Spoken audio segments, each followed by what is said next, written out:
ચાલો દોસ્તો, કેમ છો? સ્વાગત છે તમારું મારી યુટ્યુબ ચેનલ દક્ષિણાજ એજ્યુકેશન હબમાં. તો ચાલો શરૂ કરીએ.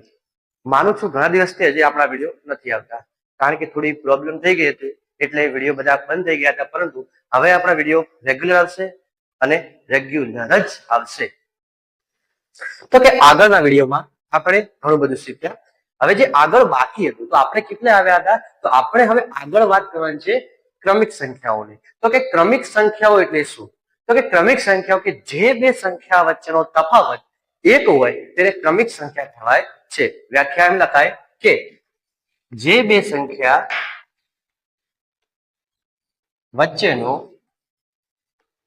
તફાવત એક હોય તો તેને ક્રમિક સંખ્યા કહે છે. તો આના ઉદાહરણ જોઈએ તો કે એક્ઝામ્પલ તરીકે 1, 2, 3, 4. હવે જુઓ, 2 માંથી 2 અને 1 વચ્ચેનો તફાવત કેટલો છે? 1. 3 અને 2 વચ્ચેનો તફાવત કેટલો છે? 1. 4 અને 3 વચ્ચેનો તફાવત કેટલો છે? 1. એવું જ નહીં, બીજી ઘણી બધી સંખ્યાઓ છે. આગળ જોઈએ જ્યારે 65 છે, 66, 67, આ અનંત સુધી આપણે જઈ શકાય, જેમને તફાવત 1 થાય છે. તો આ સંખ્યાને કેવી સંખ્યા કહેવામાં આવે છે? ક્રમિક સંખ્યા. હવે ક્રમિક સંખ્યાની આગળ વાત કરવામાં તો ક્રમિક સંખ્યાના સરવાળા વિશે પૂછાતું હોય છે કે કોઈ પણ ક્રમિક સંખ્યાનો સરવાળો કરવો હોય તો કઈ રીતે કરવો? તો તેના માટે એક સૂત્રનો ઉપયોગ થાય છે. આગળ વાત કરીએ આપણે ક્રમિક સંખ્યાઓના સરવાળાની. તો કે ક્રમિક સંખ્યાનો સરવાળા માટે એક સૂત્ર છે, તો કે m કૌંસમાં n પ્લસ 1 ભાગ્યા 2. આ ક્રમિક સંખ્યાના સરવાળાનું સૂત્ર છે.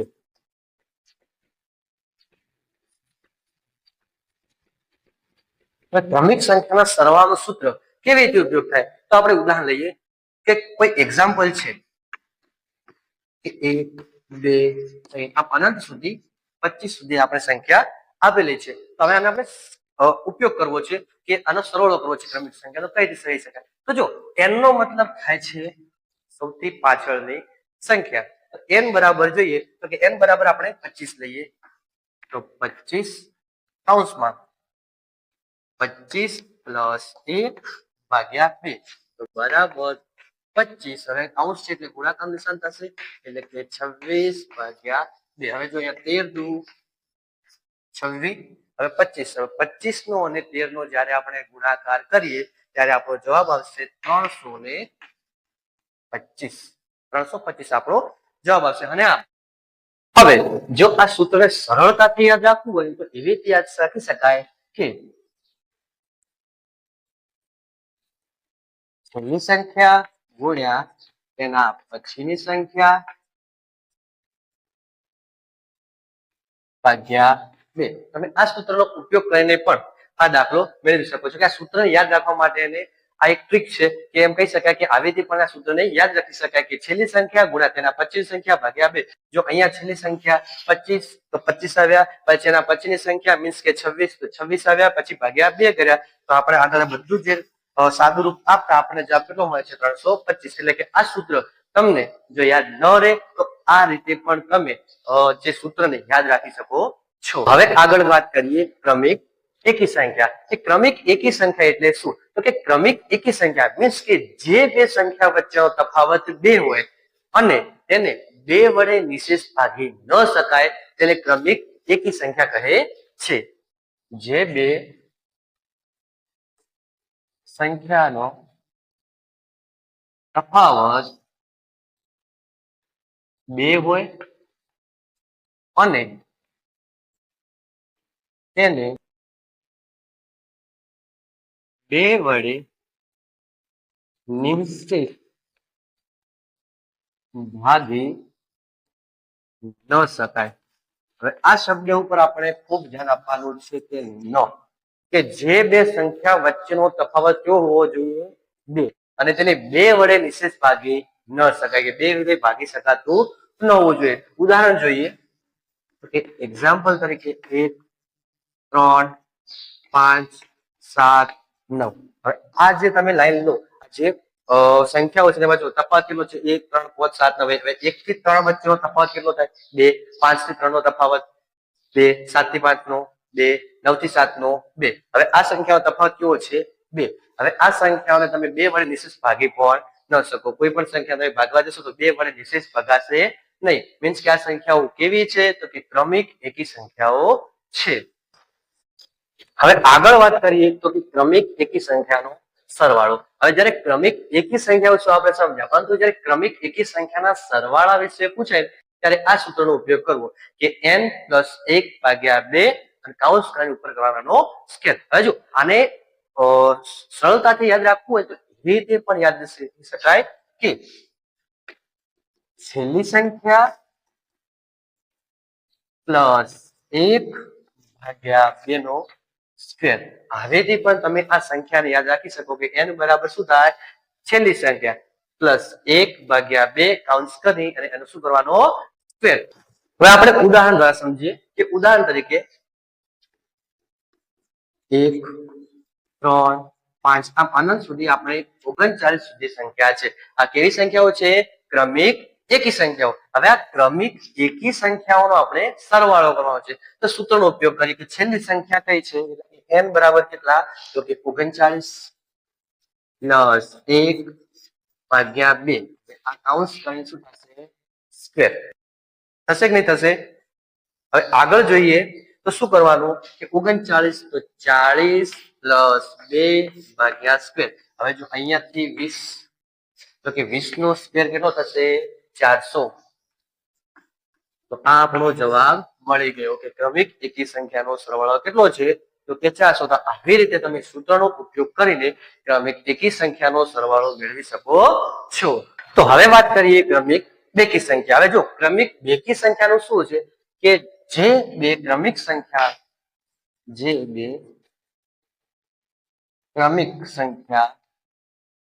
વચ્ચેનો તફાવત 2 હોય અને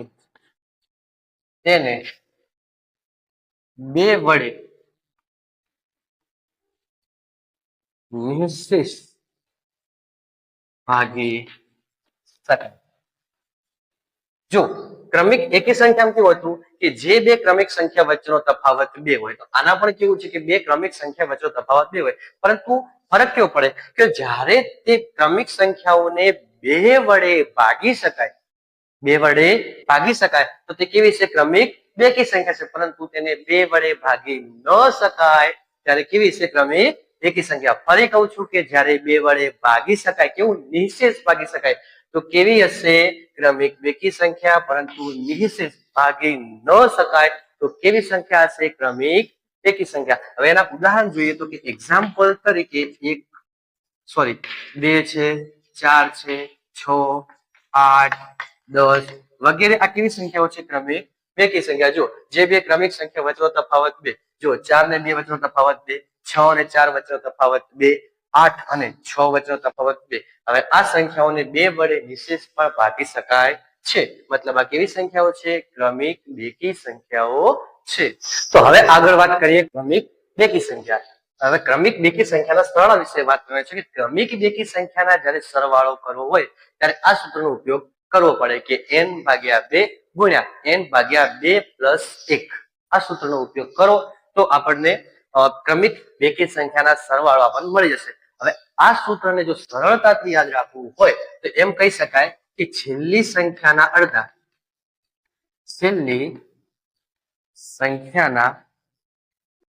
અડધા ગુણ્યા છેલ્લી સંખ્યાના અડધાના પછીની સંખ્યા હવે આ સૂત્ર દ્વારા પણ તમે ક્રમિક બેકી સંખ્યાનો સરવાળો મેળવી શકો છો હવે કેવી રીતે તો આપણે ઉદાહરણ જોઈએ તો કે કોઈ એક્ઝામ્પલ આપેલ છે કે 2 4 6 8 આવી રીતે છેલ્લે આપણને આપેલા છે 50 હવે 50 આપેલા છે હવે જો n બરાબર આપણે કેટલા લેતા હતા છેલ્લી સંખ્યા એટલે કે 50 હવે આ સૂત્રનો ઉપયોગ એ કરો કે આવો કરો કઈ ફરક પડે નહીં જોઈએ તો 50 ભાગ્યા 2 પછી કઈ સૂત્ર આવશે તો ગુણ્યા 50/2 પ્લસ 1 હવે જો અહીંયા ઉડાડીએ તો કે 25 દુ 50 અહીંયા પણ 25 દુ 50 હવે આગળ વાત કરીએ તો 25 ગુણ્યા 25 પ્લસ 1 તો કે 25 ગુણ્યા હવે 25 ગુણ્યા 26 નો જ્યારે ગુણાકાર કરવામાં આવશે ત્યારે આપણો જવાબ આવશે 650 આવી રીતે આપણે ઉકેલ મેળવી શકીશું હવે જો આ સૂત્રનો ઉપયોગ કરીએ તો છેલ્લી સંખ્યા કઈ હતી તો કે 50 50 ના અડધા 25 પછી છેલ્લી સંખ્યાના અડધાના 25 સંખ્યા છેલ્લી સંખ્યાના અડધા કેટલા હતા 25 પછી કયા 26 તો ગુણાકાર કેટલો આવ્યો 650 આવી રીતે પણ તમે ક્રમિક સંખ્યાનો સરવાળો મેળવી શકો છો ક્રમિક બેકી સંખ્યાનો સરવાળો મેળવી શકો છો હવે આગળ વાત કરીએ તો કે ક્રમિક વર્ગવાળી સંખ્યાનો સરવાળો તો કે ક્રમિક વર્ગવાળી સંખ્યાનો સરવાળો જ્યારે આપણે શોધવો હોય ત્યારે n ગુણ્યા n પ્લસ 1 ગુણ્યા 2n પ્લસ 1 ભાગ્યા 6 આ સૂત્રનો ઉપયોગ કરવામાં આવે છે હવે આપણે એક્ઝામ્પલ તરીકે સમજીએ તો કે એક્ઝામ્પલ તરીકે 1 નો સ્ક્વેર 2 નો સ્ક્વેર 3 નો સ્ક્વેર આમ કરતા 20 ના સ્ક્વેર જે આપણને રકમ આપી છે હવે આપણે આને સૂત્રમાં મૂકીએ તો n બરાબર કેટલા તો કે 20 તો કે 20 ગુણ્યા કૌંસમાં 20 પ્લસ 1 પછી કેટલા છે ગુણ્યા 2 પછી n બરાબર કેટલા આવશે તો કે 20 આવશે તો એમ લખી શકાય કે 2 ગુણ્યા 20 પ્લસ 1 આવી રીતે લખી શકાય ભાગ્યા 6 હવે જોઈએ આગળ તો કે 20 ના 20 ગુણ્યા 20 પ્લસ 1 એટલે કે 21 ગુણ્યા હવે 20 દુ 40 40 ને 1 41 41 ભાગ્યા 6 હવે ચાલો આનું સાદું રૂપ આપીએ તો કે અહીં 3 દુ 6 હવે 3 તો અહીંયા જુઓ 10 વડે ઉડે છે 10 દુ 20 એટલે કે આ જતા રહ્યા હવે અહીંયા કેટલા છે આ બે જતા રહ્યા હવે અહીંયા કેટલા છે 3 તો કે 7 તરી 21 જો 10 દુ 20 એટલે કે બે જતા રહ્યા અહીંયા 7 તરી 21 3 જતા રકમ કેટલી હતી 10 ગુણ્યા 7 ગુણ્યા 41 હવે આનો જ્યારે તમે સાદું રૂપ આપશો ત્યારે આપણો જવાબ આવશે 2870 તમે કેલ્ક્યુલેટ કરી શકો છો કે આનો જવાબ કેટલો આવશે 2870 આનો જવાબ મળશે તો કે આવી રીતે આપણે ક્રમિક વર્ગવાળી સંખ્યાનો સરવાળો મેળવી શકીએ છીએ તો કે હવે આગળ વાત કરીએ ક્રમિક ઘનવાળી સંખ્યાનો સરવાળો કે જ્યારે ક્રમિક ઘનવાળી સંખ્યાના સરવાળાનું સૂત્ર આવ્યું છે કે n²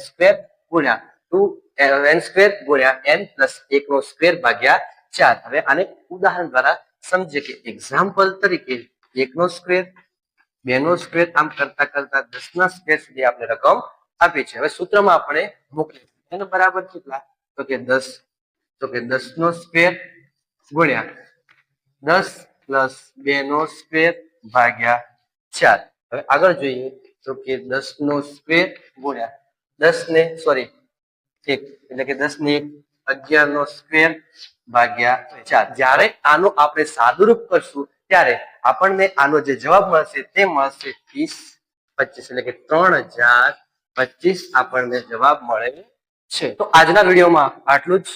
હવે આગળ વિભાજ્યતાની ચાવીઓ વિશે આપણે ભણવાનું છે જે આપણે હવે નેક્સ્ટ વિડીયોમાં ભણશું તો અમારી ચેનલના વિડીયોને લાઈક કરો શેર કરો અને આવા જ અવનવા વિડીયો માટે અમારી ચેનલને સબસ્ક્રાઇબ કરો તો મળીએ હવે નેક્સ્ટ વિડીયોમાં આવજો